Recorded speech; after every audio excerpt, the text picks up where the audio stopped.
안녕하세요. 재테크 강사를 활동하고 있는 지산튜브입니다. 모든 사람이 부동산으로 행복해지는 그날까지 지산튜브가 여러분과 함께 하도록 하겠습니다.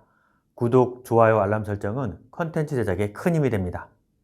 요즘 지식산업센터의 분위기를 보면 전매든 분양이든 매매 등을 통해서 지식산업센터를 보유하려고 하는 매수층과 기존에 보유하고 있거나 전매 등을 통해서 매도를 시도하는 매도세가 치열합니다. 작년까지만 하더라도 투자자의 비율이 실입주에 비해서 7대3 또는 8대2만큼 투자자가 월등히 많았습니다. 하지만 요즘은 투자 열기가 조금 꺾이면서 투자자와 실입주가 5대5 정도로 나뉘는 것 같습니다. 부동산 시장은 어렵고 분양가가 계속 상승하다 보니 그 50%의 투자자분들도 수익률이 어떻게 나올지 궁금해 하시는 분들이 많습니다. 실제로 지식산업센터에 투자하시는 분들은 여러 가지 유형을 보입니다. 첫 번째로는 전매 등을 통해서 단기적인 수익을 창출하려고 하시는 분들이 있고, 두 번째로는 비교적 장기적으로 가시면서 임대소득을 노리시는 분들이 있습니다. 또 어떤 분들은 장기적으로 보유하면서 임대소득 이후에 시세 차익을 기다리시는 분들도 분명 존재합니다. 지식산업센터는 2020년까지만 하더라도 임대소득이 좋았었습니다. 그때까지만 하더라도 시세 차익이 높은 부동산은 아니었던 것이죠. 그런데 2019년, 2020년대에 들어서면서부터 지식산업센터에 투자 열기가 불었습니다.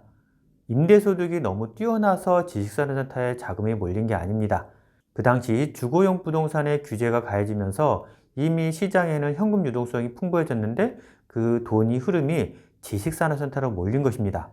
그 전까지만 하더라도 지식산업센터의 분양가는 더디게 올라가고 있었습니다. 하지만 자금이 몰리자 분양가가 춤을 추기 시작합니다. 2000년대에 1800만 원대였던 성수동의 분양가가 2022년 3400을 찍습니다. 불과 2년 만에 2배 가까이 상승한 것이죠. 그 전까지만 하더라도 장기적으로 임대소득이 발생을 했던 지식산업센터가 단기적으로 분양가가 상승하면서 단기 시세 차익을 노리는 투자자들이 늘어났습니다. 단기 투자가 많아지면서 시장이 과열되기 시작했습니다. 분양가가 계속 높아지면서 임대소득률을 떨어뜨렸습니다. 금리가 인상되기 전 서울의 임대소득은 제로에 가까웠습니다. 어떤 지역은 마이너스였습니다. 임대료의 상승보다는 분양가의 상승 속도가 빨랐기 때문이죠. 물론 지금의 고금리는 정상적이진 않습니다. 언젠가는 정상화가 될 것으로 생각이 됩니다. 그렇다 하더라도 높아진 분양가로 인해서 서울 지역은 예전과 같은 임대소득은 발하기 어려울 것으로 보여집니다. 금리가 내려간다고 하더라도 서울 지역의 임대 수익률은 마이너스일 것입니다. 그만큼 분양가가 상승했다는 반증입니다. 부동산 경기가 나쁘니 분양가가 내려갈까요? 그렇진 않습니다. 제 영상을 꾸준히 보신 분들이라고 하면 제가 자주 언급했던 내용이 있었습니다. 바로 분양가를 결정하는 세 가지 가장 큰 요인이 있습니다. 첫 번째는 토지대금, 두 번째는 금융자금, 세 번째는 건축비입니다. 최근 몇 년 새 토지 가격은 급등을 했습니다. 물론 최근에는 부동산 경기가 안 좋다 보니 토지 가격이 더 이상 오르지는 않는 모습이에요. 하지만 잠시 숨고르기를 하던 원자재 가격이 꾸준히 상승을 하고 있습니다. 더군다나 중국의 리오프닝 하면서 아마도 원자재 가격은 더 상승할 것으로 보여집니다. 당연히 건축비가 올라가는 요인이 됩니다. 그리고 금융비용도 문제입니다. 고금리도 고금리고 감리 등이 강화되면서 건축기간이 길어집니다. 당연히 건축기간이 길어짐에 따라서 금융비용도 늘어나게 되는 겁니다. 기간도 늘어나고 금리도 높다. 당연히 금융비용이 폭발적으로 늘어난 것이죠. 이런 세 가지 요소의 폭등은 분양가를 끌어올리는 요소입니다. 경기가 나쁘다고 하더라도 분양가가 내려가기는커녕 오히려 올라가고 있는 형태를 보이고 있습니다. 이런저런 외부적인 요인 때문에 분양가는 계속 오를 것이고 분양가가 오른다고 하면 그만큼 임대소득은 나빠지는 것입니다. 아까도 말씀드렸지만 분양가의 상승이 임대료의 상승보다 더 빠르기 때문입니다. 물론 서울과 멀어질수록 임대소득이 높아지는 것은 맞습니다. 금리가 정상화된다고 하면 서울 지역을 제외하고는 대부분 임대소득이 발생할 것으로 보여집니다. 하지만 예전처럼 10%대의 임대소득이 발생하기는 쉽지 않은 상황입니다. 그렇다면 시세 차익을 노리는 건 어떨까요? 과거 2, 3년 동안은 분양가가 폭등을 했기 때문에 단기적인 시세 차익을 노리시는 분들이 많았습니다. 하지만 이제는 조금 조심을 하셔야 됩니다. 과거처럼 지식산업센터 열풍이 강하게 일고 있지 않기 때문에 지금은 입지에 따라서, 환경에 따라서, 타입에 따라서 선호도가 극명하게 갈리고 있기 때문에 선택에 유의를 하셔야 된다는 겁니다. 그렇다면 아파트로 돌아가야 하냐고 물어보시는 분들이 있습니다. 아직은 아닌 것 같습니다. 첫 번째는 아파트 진입장벽이 너무 높습니다. 목돈이 들어가기도 하지만 세금도 무시 못합니다. 반면 지식산업센터는 10에서 20% 정도의 자금만 있으면 투자가 가능하기 때문에 진입장벽이 낮은 편입니다. 그리고 세금에서도 비교적 자유스럽기 때문에 투자 가치가 높은 부동산 중에 하나가 바로 지식산업센터입니다. 그럼 어떻게 해야 되느냐? 사실 간단하지만 또 어려운 문제입니다. 바로 입지가 좋은 곳에 투자를 하면 됩니다. 누구나 할 수 있는 소리죠.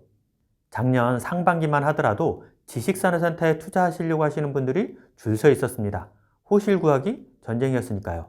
하지만 지금은 아무리 입지가 좋다고 하더라도 하루 안에 완판되고 그러는 경우는 힘들 것으로 보여집니다. 예전처럼 치열하게 호실 구하기 전쟁이 아니기 때문에 비교적 쉽게 본인이 원하는 호실을 골라서 선택할 수 있는 시장이 열린 것이죠. 좋은 지식산업센터를 고르는 방법은 어렵지 않습니다. 현장을 가서 꼭 현장을 확인하고 도면도 꼼꼼히 살펴보셔야 됩니다. 그리고 투자 가치가 있는지 여러 가지를 크로스 체크하시고 분양 상담사분에게 꼼꼼히 체크를 하셔야 됩니다.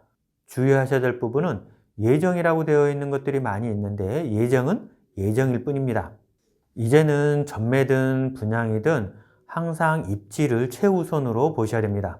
시장도 당연히 그렇게 흘러가고 있습니다. 예를 들면 현재 가장 좋은 입지라고 평가받고 있는 당산역 SK부영 같은 경우도 한강뷰가 보이는 고층은 빠르게 완판이 되었습니다. 하지만 한강이 보이지 않는 아레나, 시티뷰 같은 경우는 여전히 남아있는 호실들이 있습니다. 입지가 좋은 같은 건물이라고 하더라도 호실에 따라서, 향에 따라서 선호도가 극명하게 갈리는 겁니다. 사실 이 현장 같은 경우는 작년 초반에 분양했다고 하면 시작도 전에 모두 주인이 정해졌을 곳이 바로 당산역 SK부연입니다. 전매도 마찬가지입니다. 예를 들면 덕은 같은 경우 한강뷰가 가능한 호실은 여전히 프리미엄이 붙어서 거래가 되고 있습니다. 한강뷰가 보이지 않는 호실은 거래가 잘 이루어지지 않고 있습니다. 이처럼 입지에 따라서 호실의 컨디션에 따라서 선호도가 극명하게 갈리고 있습니다. 단순히 지식산업센터가 아니라 입지가 좋은 곳에 투자해야 되는 이유입니다. 임대소득이든 시세차익이든 이제는 입지가 성공의 열쇠가 된 겁니다. 분양가는 계속 오를 것이라고 인지하셔야 됩니다. 임대 수익률은 계속 떨어지고 있고 분양가 상승률이 언제 멈출지도 알 수가 없습니다. 또 무조건 오를 거라는 안이한 생각도 버리셔야 됩니다.